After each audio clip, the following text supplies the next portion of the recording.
தல வரலாறை பார்க்கும்.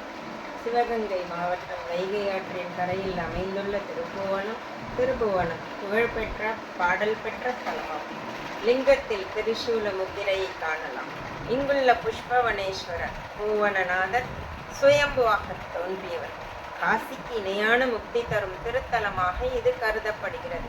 இதற்கு வேறு பெயர்கள் புஷ்பவன காசி, பிதுர்மோக்ஷபுரம், பாஸ்கரபுரம், லக்ஷ்மிபுரம், பிரமபுரம், ரசவாதபுரம் ஆகியவை ஆகும்.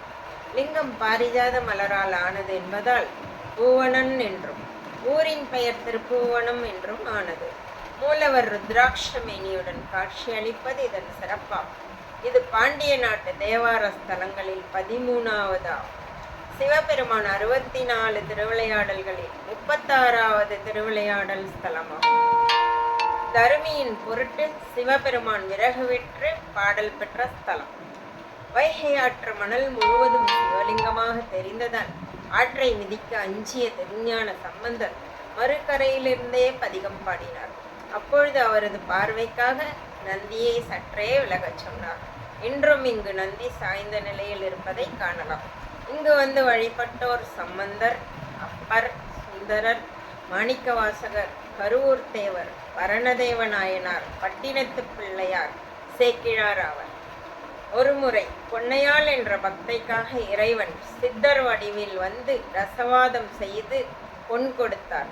அந்த பொன்னால் செய்யப்பட்ட இறைவனின் திருமேனியை அந்நங்கை பக்தியோடு கிள்ளி முத்தமிட்ட தழும்பு உற்சவர் திருமேனியில் என்றும் காணலாம்.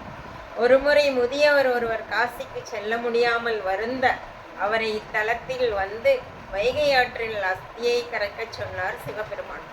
அதன்படி அஸ்தியை கரைத்த போது எலும்புகள் அனைத்தும் அழகிய மலர்களாக மாறின.